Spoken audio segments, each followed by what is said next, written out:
എടാ ഞങ്ങൾക്ക് മനസ്സിന് പിടിച്ച കാര്യങ്ങൾ ഞങ്ങൾ ചെയ്യണതിന് എന്താ തെറ്റ്? അതിനൊക്കെ ഒരു നേരവും കാലവും ഇല്ല അച്ഛാ. ഈ കുഴിയിലേക്ക് കാലും നീട്ടിയിരിക്കുമ്പോഴാണ് മിമിക്രി ട്രൂപ്പ് ഉണ്ടാക്കാൻ നടക്കുന്നത്.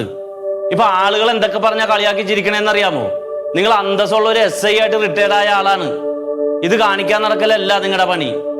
റിട്ടയർഡ് ആയ അടങ്ങി ഒതുങ്ങി മക്കൾക്കും കുടുംബത്തിനും ശല്യം ഇല്ലാതെ എവിടെയെങ്കിലും ശിഷ്ടകാലം ഒതുങ്ങി കഴിയുക, അല്ലാതെ ഫേമസ് ആകാൻ നടക്കുകയല്ല വേണ്ടത്. എടാ SI ആയിരിക്കുമ്പോ മനസ്സിൽ വെറുപ്പാണെങ്കിലും പുറത്ത് എന്നെ തൃപ്തിപ്പെടുത്താൻ പലരും ഇങ്ങനെ ബഹുമാനിച്ചൊക്കെ നടന്നിരുന്നു. ഇപ്പൊ ഓരോരുത്തർ എന്നെ കാണുമ്പോ ചിരിച്ചിന്റെ അടുത്തേക്ക് വരുമ്പോ എനിക്ക് എന്തായാലും ഒരു സന്തോഷം എന്നറിയോ? അച്ഛന്റെ സന്തോഷം എന്തായാലും കൊള്ളാം. ഞങ്ങളുടെ സന്തോഷം തല്ലിക്കെടുത്തിട്ട് അച്ഛൻ സന്തോഷിക്കണം. ഞാൻ അവസാനമായിട്ടൊരു കാര്യം പറയാം. ഇനി മേലിൽ ഈ വക പരിപാടിക്ക് നിന്നാ ഏതെങ്കിലും റൂമിലിട്ട് പൂട്ടിയിട്ട് താക്കോലായിട്ട് ഞാൻ പോവും. പറഞ്ഞേക്കാം. മിമിക്രി കളിക്കാൻ ഇറങ്ങിയേക്കാം.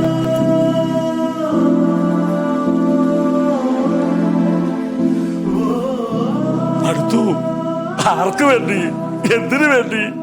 വീണ്ടും ഒരു പാഴ്ജന്മം.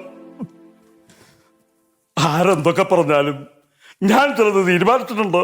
അതുപോലെ തന്നെ മുന്നോട്ട് പോകും. അച്ഛ ഡബിള് മുണ്ട് ഞാൻ കുത്തിക്കയറ്റും. ഞാൻ അണ്ണാക്കില്ല. ഞാൻ പോവും.